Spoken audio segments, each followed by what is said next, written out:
Hello everyone, I am सुगम। Welcome back. तो कैसे हो आप सब? आई होप आप सब अच्छे होंगे। स्वागत है आप सभी का आपके अपने एसपी स्टडी यूट्यूब चैनल पर। तो गाइस, आज हम आपके लिए इस वीडियो में लेकर आए हैं इकोनॉमिक्स के कुछ इंपॉर्टेंट क्वेश्चंस जो इस बार के बोर्ड एग्जाम के लिए इंपॉर्टेंट है।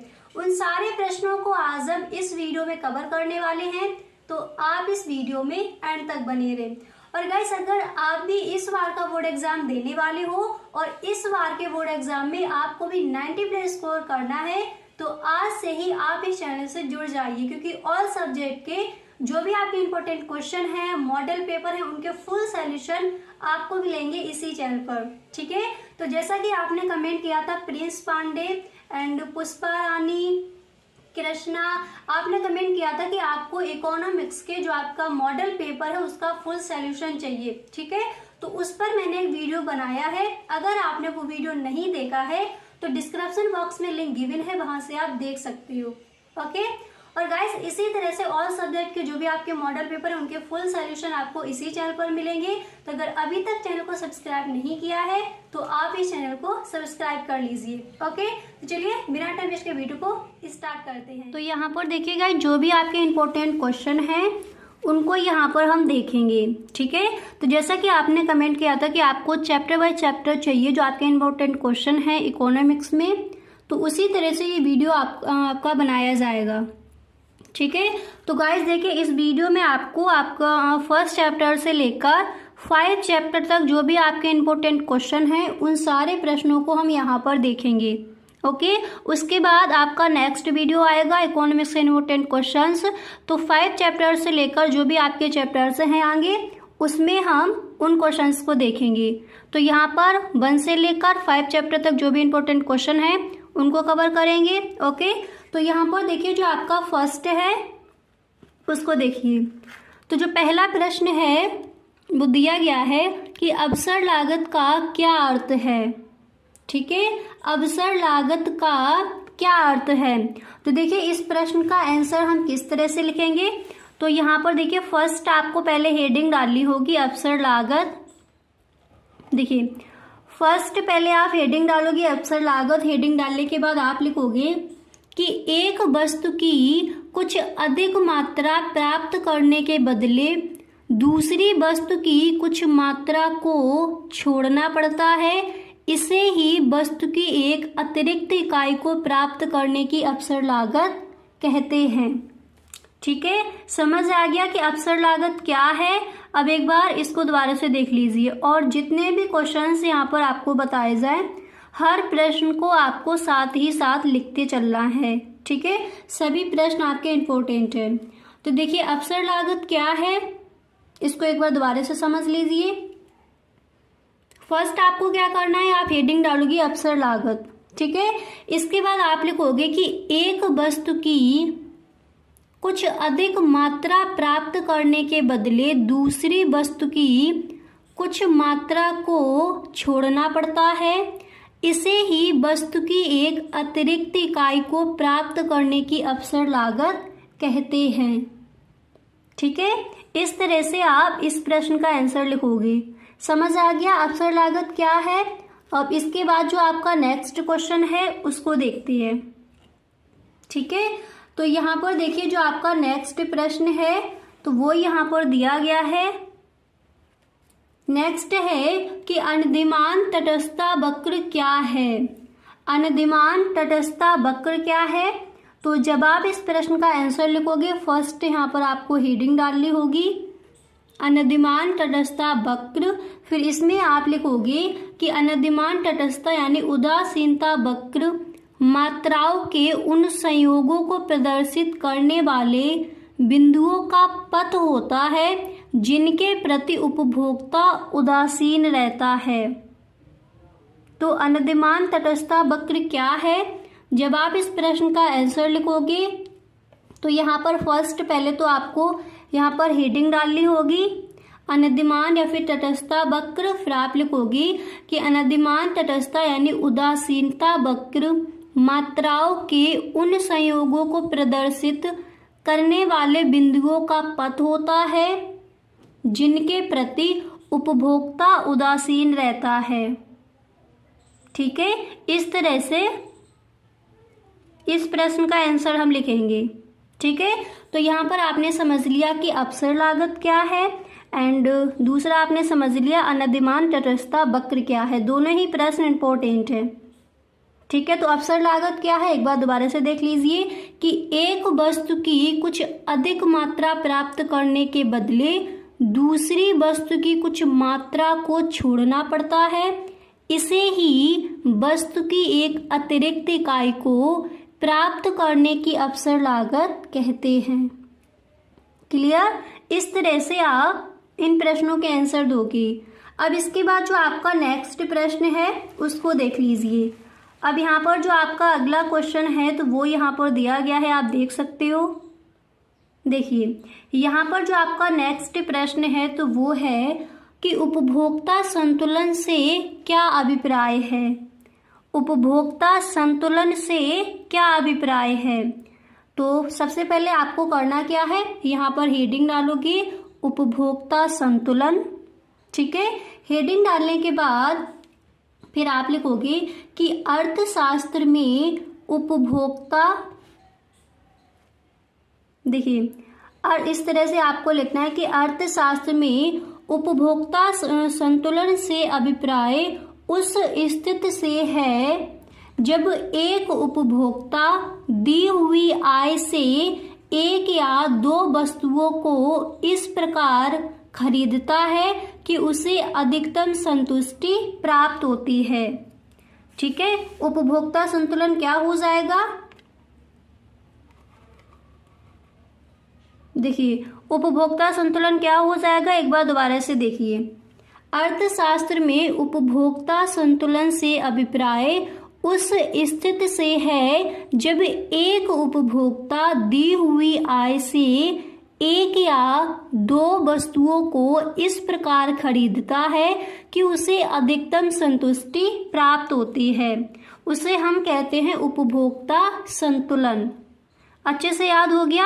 अब इसके बाद यहाँ पर जो आपका नेक्स्ट है, जो अगला प्रश्न है उसको देखते हैं। ठीक है, तो यहाँ पर जो आपका नेक्स्ट प्रश्न है उसको पढ़िए। अगला क्वेश्चन यहाँ पर दिया गया है कि किसी वस्तु की पूर्ति का अर्थ लिखिए। आप पेपर उठाकर देखना, ये जो आपका प्रश्न है ये कई बार पूछा गया है।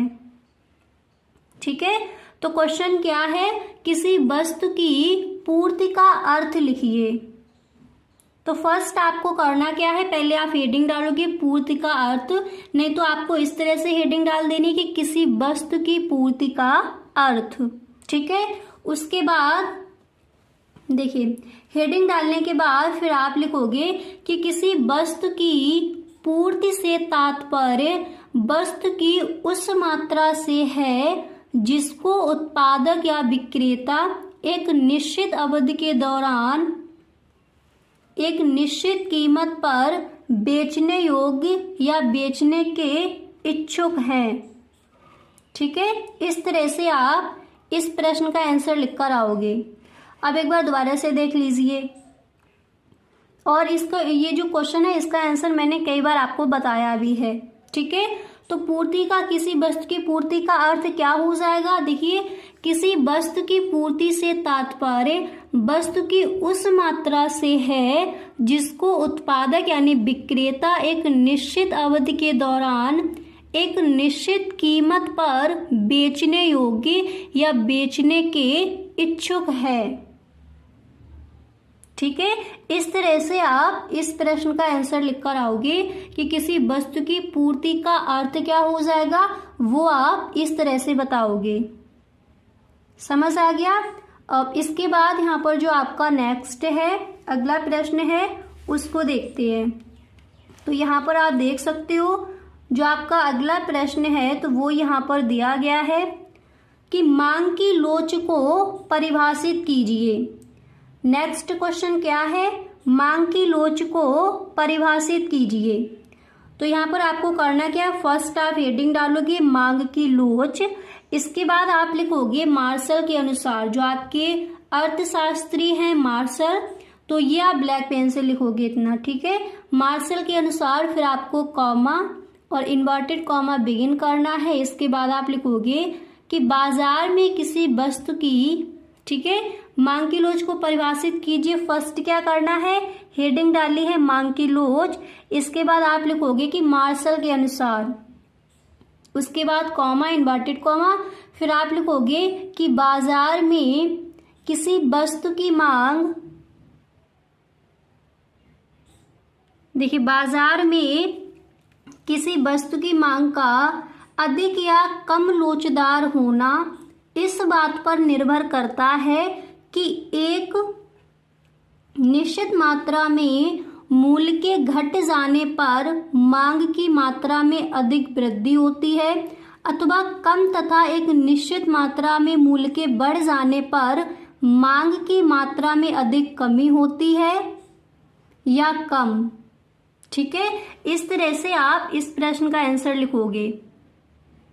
ओके, तो आपको समझ आ गया कि मांग की लोच क्या है। फर्स्ट आपको करना क्या है, मार्शल के अनुसार, यानी मार्शल जो आपके अर्थशास्त्री है मार्शल, उन्होंने मांग की लोच की जो परिभाषा है वो किस तरह से दी है। तो उन्होंने कहा है कि बाजार में किसी वस्तु की मांग का अधिक या कम लोचदार होना इस बात पर निर्भर करता है कि एक निश्चित मात्रा में मूल्य के घट जाने पर मांग की मात्रा में अधिक वृद्धि होती है अथवा कम तथा एक निश्चित मात्रा में मूल्य के बढ़ जाने पर मांग की मात्रा में अधिक कमी होती है। ठीक है, इस तरह से आप इस प्रश्न का आंसर लिखोगे। अच्छे से क्लियर हो गया कि मांग की लोच क्या है, किसी वस्तु की पूर्ति का अर्थ क्या हो जाएगा, उपभोक्ता संतुलन क्या है, अनधिमान तटस्थता वक्र क्या है, अवसर लागत क्या है। ठीक है, सारे ही प्रश्न इंपॉर्टेंट हैं। अब इसके बाद यहाँ पर जो आपका नेक्स्ट है, जो अगला प्रश्न है, उसको देखिए। तो आप यहाँ पर देख सकते हो जो आपका नेक्स्ट प्रश्न है तो वो यहाँ पर दिया गया है।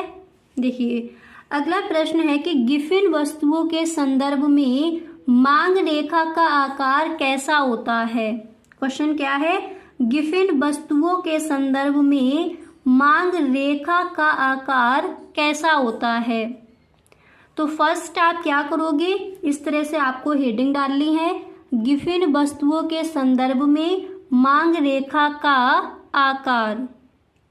ठीक है, इस तरह से हेडिंग डालने के बाद देखिए फिर आप लिखोगे कि गिफिन वस्तुओं के मांग वक्र का ढाल घटती कीमतों के साथ घटता जाता है तथा बढ़ती कीमतों के साथ ऊर्ध्व होता है। गिफिन वस्तुएं क्या है, एक बार दोबारा से देखिए, और इस प्रश्न का आंसर मैंने आपको बताया भी है। ठीक है, तो दोबारा से देख लीजिए, गिफिन वस्तुओं के संदर्भ में मांग रेखा का आकार कैसा होता है। तो सबसे पहले आपको करना क्या है, आप हेडिंग डालोगे गिफिन वस्तुओं के संदर्भ में मांग रेखा का आकार, और फिर आप लिखोगे कि गिफिन वस्तुओं के मांग वक्र का ढाल घटती कीमतों के साथ घटता जाता है तथा बढ़ती कीमतों के साथ ऊर्ध्व होता है। ठीक है, इस तरह से आप इस प्रश्न का आंसर लिखोगे। समझ आ गया अच्छे से। अब इसके बाद यहाँ पर जो आपका अगला प्रश्न है उसको देखते हैं। तो यहाँ पर देखिए जो आपका नेक्स्ट प्रश्न है तो वो क्या दिया गया है उसको समझिए। देखिए यहाँ पर जो आपका अगला क्वेश्चन है तो वो है कि औसत लागत किसे कहते हैं। गाइस अगर अभी तक आप इस वीडियो में बने हुए हो तो आई होप ये वीडियो आपको पसंद आ रहा होगा। अगर सच में ये वीडियो आपको अच्छा लग रहा है तो आप इस वीडियो को एक लाइक जरूर कर दें, और यदि आप इस चैनल पर पहली बार आए हो तो इस चैनल को सब्सक्राइब कर लेना एंड बेल आइकन को भी प्रेस कर देना ताकि वीडियो की जो भी नोटिफिकेशन हो वो सबसे पहले आपके पास पहुंचे। ठीक है, औसत लागत किसे कहते हैं, ये आपका यहाँ पर क्वेश्चन दिया गया है। तो देखिए औसत लागत क्या है। तो जब आप इस प्रश्न का आंसर लिखोगे तो फर्स्ट आपको हेडिंग डालनी है औसत लागत, एंड इसके बाद आप लिखोगे कि कुल लागत को कुछ उत्पादित इकाइयों से भाग देने पर जो लागत आती है वही औसत लागत कहलाती है। औसत लागत क्या है, एक बार दोबारा से समझिए। देखिए, फर्स्ट आप हेडिंग डालोगे औसत लागत, फिर आप लिखोगे कि कुल लागत को कुछ उत्पादित इकाइयों से भाग देने पर जो लागत आती है वही औसत लागत यानी AC कहलाती है।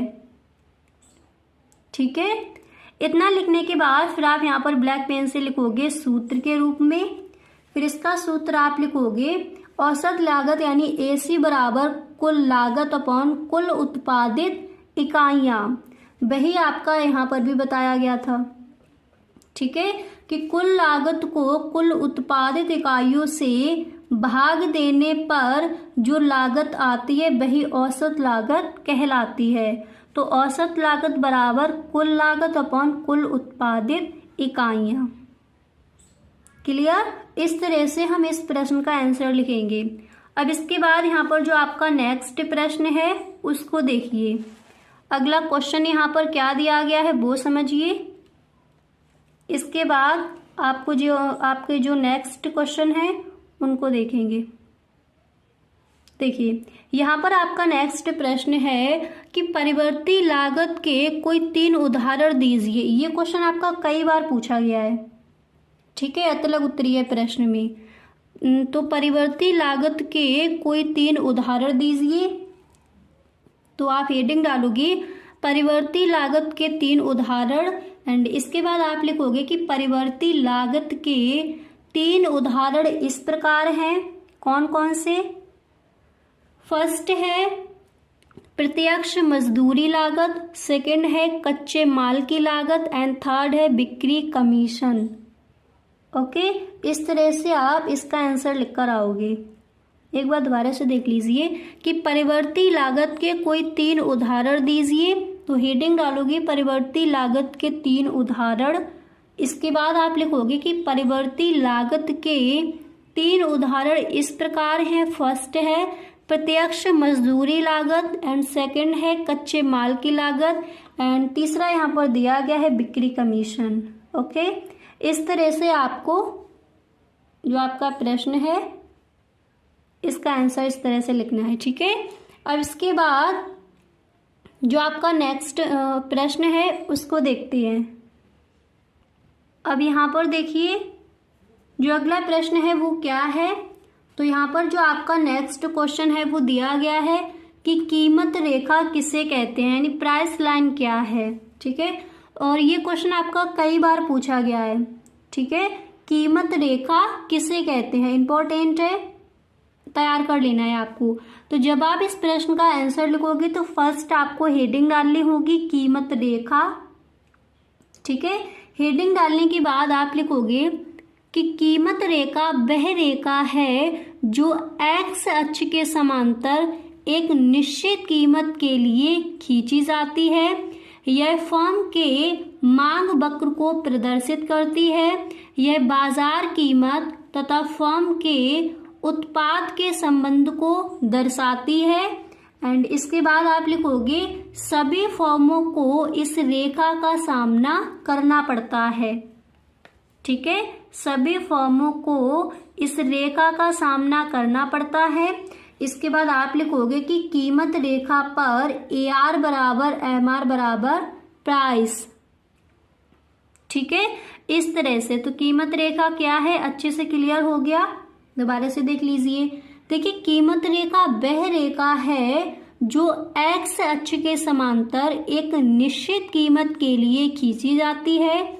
यह फर्म के मांग वक्र को प्रदर्शित करती है। यह बाजार कीमत तथा फर्म के उत्पाद के संबंध को दर्शाती है। सभी फर्मों को इस रेखा का सामना करना पड़ता है। कीमत रेखा पर AR बराबर MR बराबर प्राइस। ठीक है, इस तरह से हम इस प्रश्न का आंसर लिखेंगे। क्लियर? अब इसके बाद यहाँ पर जो आपका नेक्स्ट क्वेश्चन दिया गया है उसको पढ़िए। तो देखिए यहाँ पर जो आपका अगला क्वेश्चन है वो क्या है। तो नेक्स्ट मैंने यहाँ पर लिया है कि मजदूरी की न्यूनतम सीमा क्या है। क्वेश्चन क्या है, मजदूरी की न्यूनतम सीमा क्या है? तो सबसे पहले आप हेडिंग डालोगे मजदूरी की न्यूनतम सीमा, ठीक है। हेडिंग डालने के बाद फिर आप लिखोगे कि श्रमिकों का सीमांत त्याग अथवा उनका रहन सहन का स्तर मजदूरी की न्यूनतम सीमा को निश्चित करता है, ठीक है। इस तरह से आप इस प्रश्न का आंसर लिखोगे। तो मजदूरी की न्यूनतम सीमा क्या है, समझ आ गया। हेडिंग डाली है मजदूरी की न्यूनतम सीमा। इसके बाद आप लिखोगे कि श्रमिकों का सीमांत त्याग अथवा उनका रहन सहन का स्तर मजदूरी की न्यूनतम सीमा को निश्चित करता है, ठीक है। इस तरह से हम इस प्रश्न का आंसर लिखेंगे। अब इसके बाद यहाँ पर जो आपका नेक्स्ट प्रश्न है उसको देख लीजिए। तो यहाँ पर जो आपका अगला प्रश्न है तो वो यहाँ पर आपका दिया गया है कि बाजार का अर्थ लिखिए। क्वेश्चन क्या है, बाजार का अर्थ लिखिए। इंपॉर्टेंट है, अच्छे से आपको तैयार कर लेना है कि बाजार को परिभाषित कीजिए, बाजार का अर्थ लिखिए, बाजार से क्या आशय है, ठीक है। इस तरह से आपके प्रश्न पूछे जाते हैं। एंड इसके बाद नेक्स्ट है यहाँ पर कि आपूर्ति का नियम क्या है, पूर्ति या फिर आपूर्ति का नियम क्या है, चित्र द्वारा समझाइए, ठीक है। तो ये जो दो क्वेश्चन है इनको भी आप तैयार कर लेंगे, इंपॉर्टेंट है इस बार के बोर्ड एग्जाम के लिए, ठीक।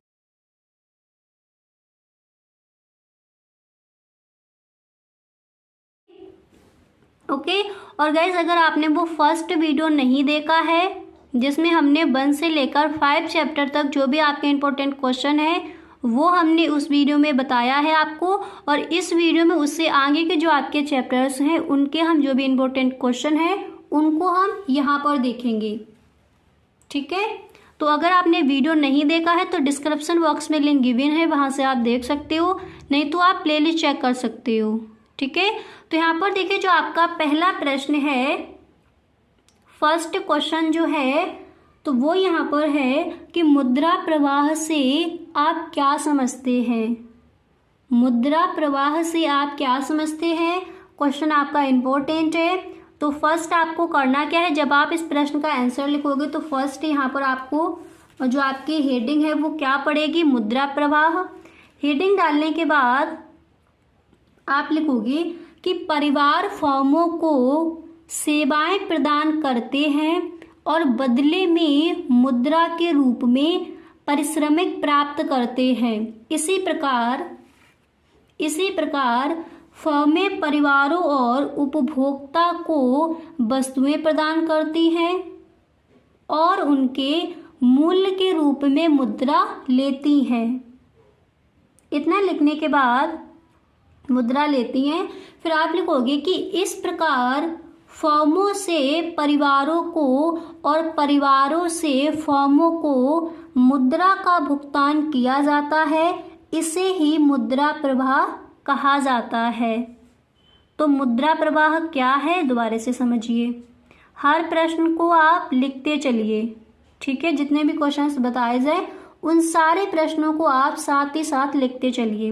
एक बार दोबारा से देखिए कि मुद्रा प्रवाह आखिर है क्या।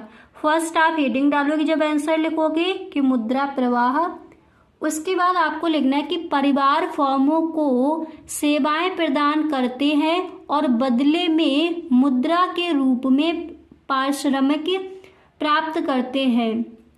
इसके बाद आप लिखोगे इसी प्रकार फर्में परिवारों और उपभोक्ता को वस्तुएं प्रदान करती हैं और उनके मूल्य के रूप में मुद्रा लेती है। इस प्रकार फर्मों से परिवारों को और परिवारों से फर्मों को मुद्रा का भुगतान किया जाता है, इसे ही मुद्रा का प्रवाह कहा जाता है, ठीक है। इस तरह से आप इस प्रश्न का आंसर लिखकर आओगे। अच्छे से समझ आ गया कि मुद्रा प्रवाह क्या है। अब इसके बाद यहाँ पर जो आपका नेक्स्ट प्रश्न है, जो अगला क्वेश्चन है उसको देखते हैं। तो यहाँ पर आप देख सकते हो जो आपका नेक्स्ट प्रश्न है वो क्या दिया गया है। तो देखिए यहाँ पर जो आपका अगला प्रश्न है तो वो यहाँ पर आपका दिया गया कि राष्ट्रीय आय से आप क्या समझते हैं। क्वेश्चन क्या है कि राष्ट्रीय आय से आप क्या समझते हैं, ये आपका प्रश्न दिया गया है। तो जब आप इस प्रश्न का आंसर लिखोगे तो फर्स्ट हेडिंग डालोगे राष्ट्रीय आय, इसके बाद आप लिखोगे कि जैसे किसी उत्पादन की एक इकाई वास्तविक उत्पत्ति का अनुमान प्रतिवर्ष लगाया जाता है, वैसे ही किसी एक राष्ट्र की समस्त उत्पत्ति यानी समस्त व्यक्तियों की उत्पत्ति के योग, ठीक है, समस्त उत्पत्ति का अनुमान लगाया जाता है। ओके, लगाया जाता है। इतना लिखने के बाद देखिए, इतना लिखने के बाद फिर आप यहाँ पर लिखोगे कि यह संपूर्ण उत्पत्ति उस राष्ट्र की राष्ट्रीय आय या लाभांश होती है। तो राष्ट्रीय आय क्या है?